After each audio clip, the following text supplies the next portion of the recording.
Hello, everyone, and welcome back to the TG Sports Podcast. I'm your host, Tyler Ganim, and today we are covering NBA news, specifically the Draymond Green and CJ McCollum extensions and the Carmelo Anthony situation that resolved on First Take ESPN.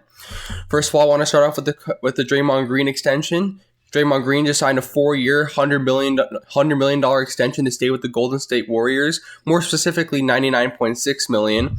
First, my initial reaction is I actually love this deal for both sides because it's a risk mitigation for both the team and Draymond. For one, there was not a lot of teams have a lot of cap space next summer, so for him to be able to get this type of money without risking the open market is extremely beneficial to him, especially because he risks being exposed as not one of the more skilled players in the league. I mean, he is a terrific passer and a great defender, but without Klay Thompson on the floor, he's going to be forced to do a lot more on the floor, and that could show off his shooting weaknesses as well as his inability to really score without great shooting around him, as he's had with Durant, Klay, and Steph these past couple years.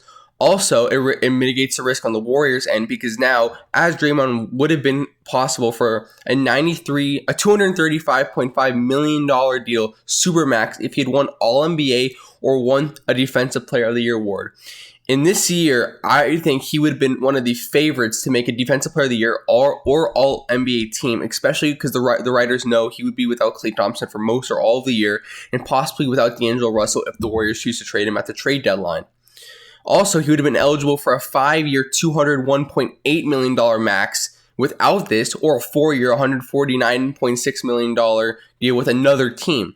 So for the Warriors to lock him up on this type of discount is extremely beneficial to their cap situation, as well as knowing they're going to have one of their foundational pieces for the next secured for the next couple of years, along with Steph and Klay and whatever pieces they eventually trade D'Angelo Russell for, which they will, I believe.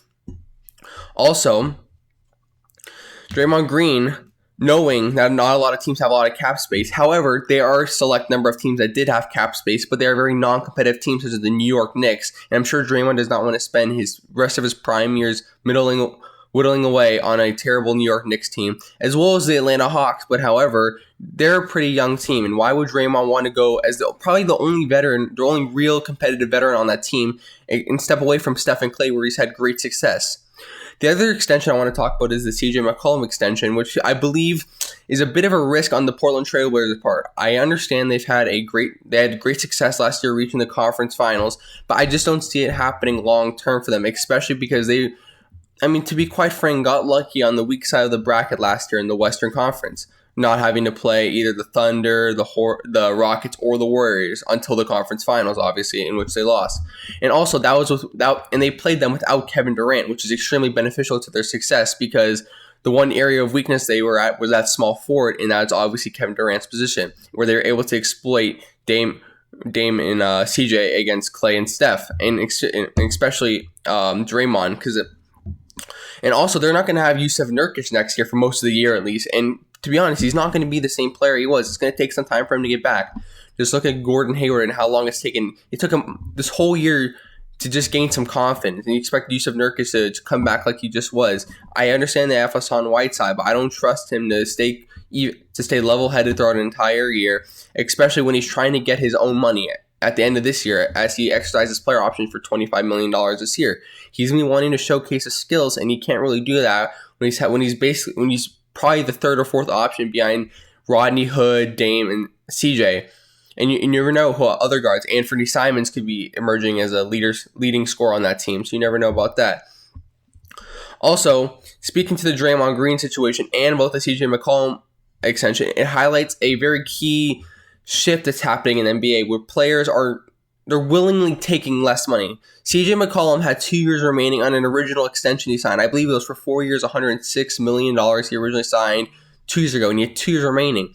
But to lock up that long-term security, the Blazers have him for the next 5 years, along with Damian Lillard. So they're locking that team in. Whether that benefits them down the road will remain to be seen.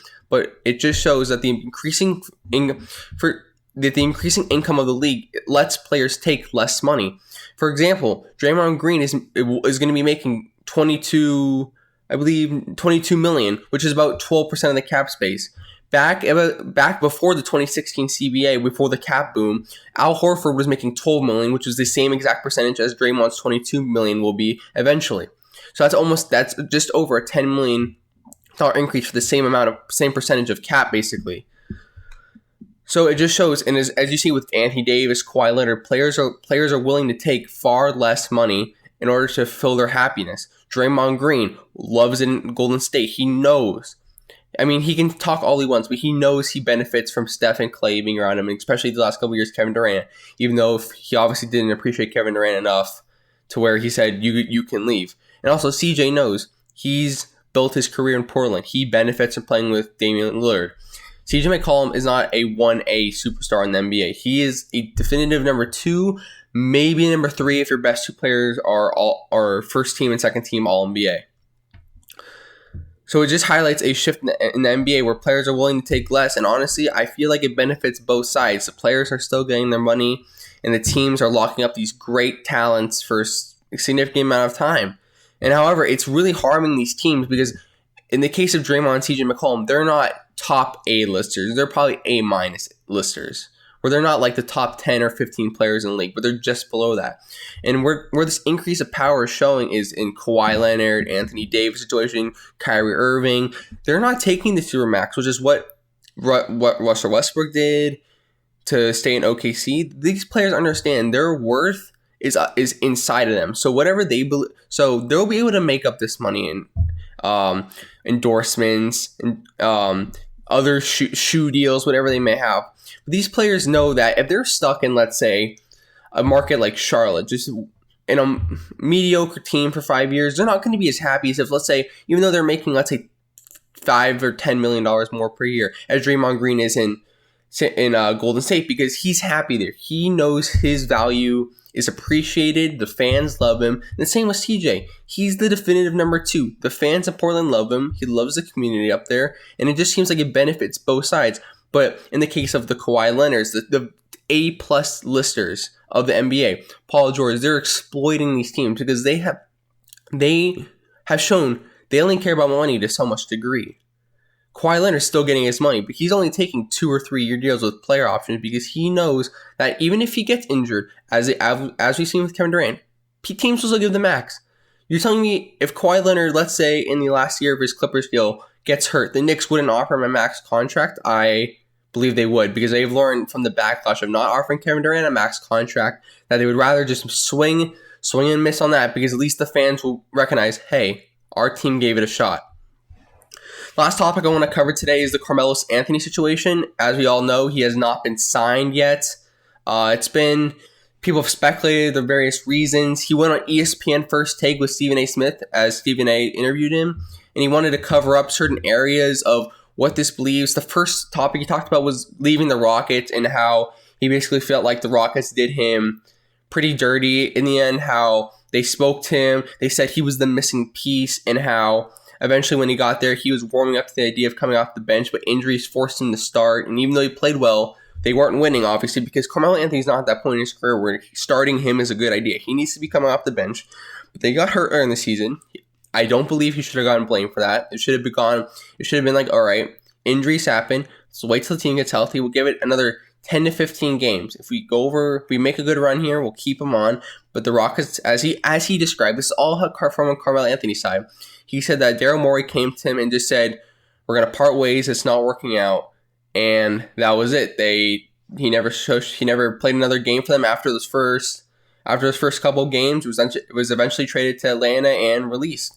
The second topic he covered with Stephen A. was the topic of a farewell tour. It was rumored his trainer Chris Berkeley went on the Breakfast Club and talked about him wanting a farewell tour like Dwayne Wade had, where he exchanges jerseys with all the best players or his favorite players on different teams. And he adamantly denied. He is not about that. He wants to compete with the team. He does not want to just one last hurrah with the Knicks or the Nuggets where he just gets to, bask in his glory, because he knows he has something to prove. Dwayne Wade and Dirk, they did not have anything to prove at all. They are champions of the highest level, future first ballot Hall of Famers. Although Carmelo Anthony is a future first ballot Hall of Famer, he doesn't have that championship accolade. He wants to compete for championships at this point in his career. He knows, he firmly believes he's not done. And I honestly agree with him.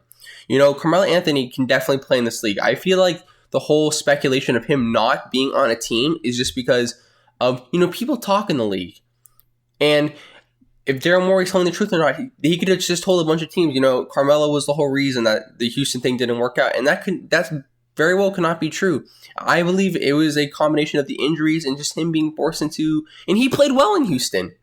It wasn't like he did not play well at all. He got like 20 points in one game, 21 points in another game on effective shooting, but they just weren't winning games because they didn't have James Harden, I believe, at the beginning of the season. And if you're gonna judge him on not being able to win without James Harden, who's one of the top 5 players in the NBA, then you're poorly managing your team. The next topic, which was one that I found very interesting, was the idea that he could have possibly teamed up with LeBron and D Wade, but he chose to sign a 5-year deal. And he cited being naive and immaturity as a reason he signed that 5-year deal instead of signing a 3-year deal with the Nuggets like Dwayne Wade and LeBron James did respectively with the Miami Heat and the Cleveland Cavaliers. And he was like, oh yeah, this was all speculation and it was never going to happen. And honestly, even if he had signed that 3-year extension, I do not believe Carmelo Anthony would have signed with the Miami Heat or whatever team they would have teamed up with. Because if you think about it, at that point in his career, let's say after those 3 years, Carmelo Anthony was at the top of his game, averaging 25 plus. And to me, he doesn't have the same personality as a Chris Bosh. Let's say Carmelo did team up with D Wade and LeBron. Who's going to be the third option on that team? Carmelo? D Wade? Those guys are just too good to be the third option. Those are definitive first ballot Hall of Famers. And on most Big 3 teams, like such as the Boston teams of 2008 and other such teams, you need the third superstar to be more of a passive personality, one more lenient. The Warriors have that in Klay Thompson. He's not an aggressive personality. He's very lenient with Durant. He was very lenient with Durant and Klay. He's going to be the number 2 now that Durant's gone. But he was willing to sacrifice his success for the team. Chris Bosh, very laid back guy. When he's on those NBA talk shows, you can tell why he was such a great choice to be the third option behind Wade and LeBron. First of all, Carmelo and LeBron play the same position. I know LeBron could have played the 4 that stage of his career, but that would have been they would have been at a even bigger size advantage than Miami was with Bosh, because Bosh is a big guy. Bosh could rebound well for his size. He could hit threes, and he could defend opposing team centers, which is huge. And so Miami would have had to get some, run-of-the-mill center, and they could have been exposed against. I know it's easy to laugh at, but would Miami have beaten the Pacers teams without Chris Bosh or the Spurs? Because when Chris Bosh got that clutch block on Danny Green in the NBA Finals to win the game, does Carmelo make those same plays? Does he sacrifice like Chris Bosh sacrificed? You have to think about that. The second point of not being a champion, which is what Stephen A. said on his radio show about Carmelo Anthony not deserving a farewell tour, was he's not a champion. And Carmelo argued that he's never had the teams LeBron and Dwayne Wade had.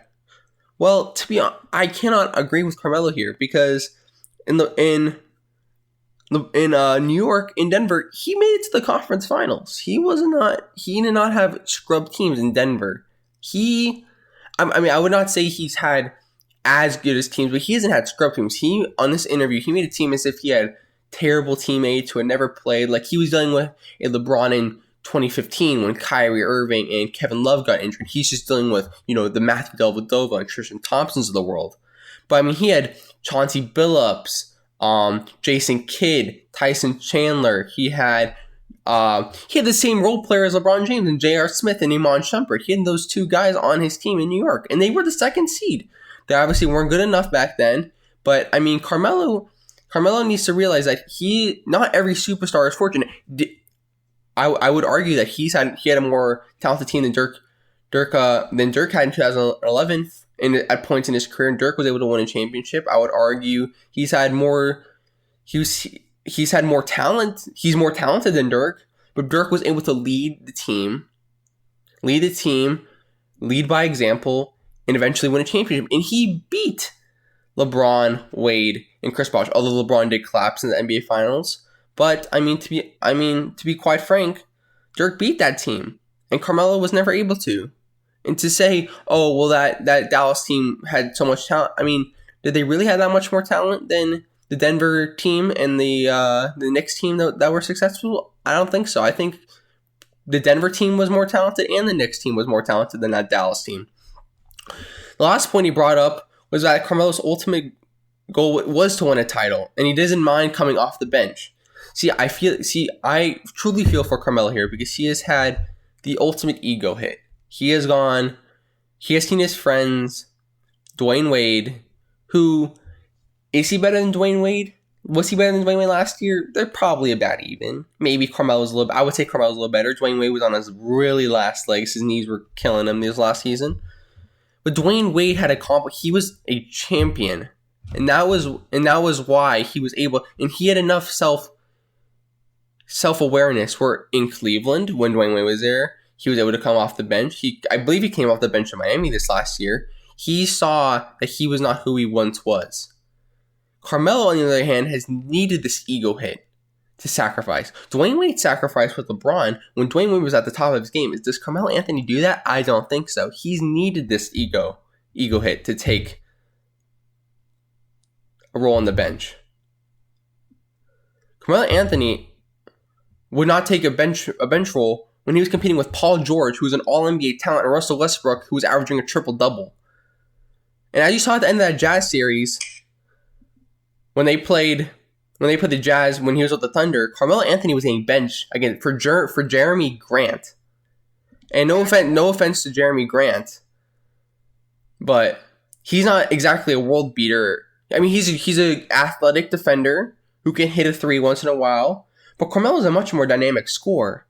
That just shows that if Billy Donovan was willing to sacrifice Carmelo Anthony for Jeremy Grant, that his mind and his game was not in the right place. Ultimately on the Carmelo Anthony situation, I believe that he at this point in his career is ready to take on a bench role. I fully believe Carmelo Anthony will not complain. Will be a upstanding teammate if he gets the chance. But the thing is, what teams would want him? The Lakers. But the Lakers have forwards. They have Kuzma. They have LeBron. They have wings. They have Danny Green. They have Kentavious Caldwell-Pope. They have Jerry Dudley. There's no spots for him on the Lakers. And all these other teams, they have the roster spots filled. And teams want to develop younger players. Carmelo Anthony is a veteran team that wants to win now. But do these veteran teams want to bring him in to disrupt their chemistry? Because that is a risk you bring in. You don't know. These teams do not know with Carmelo Anthony what they will get. He can tell them all he wants, but we've seen superstars say, I'm willing to sacrifice, I want to win. But they really don't. They just want to win their way. I actually thought before Durant left, I would have said if Durant had stayed in Golden State, and he would obviously been out this year, I would have said Carmelo Anthony would have been a great spot for him. With them. Carmelo Anthony would have been a great fit with them. Because they're gonna try to plug in Carmelo for his scoring in Durant's role. He's obviously not going to be as good as Durant. They're going to try to run it back and just see if Steph and Clay being featured more and Draymond taking more control would somehow be able to mitigate that. And then when Durant comes back, maybe you move Carmelo, maybe Carmelo stays and you bring him to the bench and you have an amazing scoring option off the bench for when because Durant would be coming off an Achilles at the time. He would obviously sit out some games for rest, and Clay would be sitting out some games for rest. You have some more scoring options. But now the Warriors, without Durant, they want to develop younger players for theoretically next year, because I believe they're going to trade D'Angelo Russell for Tobias Harris type, because I don't think Philadelphia is going to work with the team they have. I feel like they need more three-point shooting from their guards. I feel like they're going to trade some combination of Tobias Harris and maybe a pick for D'Angelo Russell, and you basically have a pre-Kevin Durant Warriors lineup where Tobias Harris takes the role of Harrison Barnes, and you get a center such as a newer version of Andrew Bogut. But anyway, I just feel like Carmelo Anthony is ready for a team. He definitely is talented enough. But the thing is his mentality there? I think so.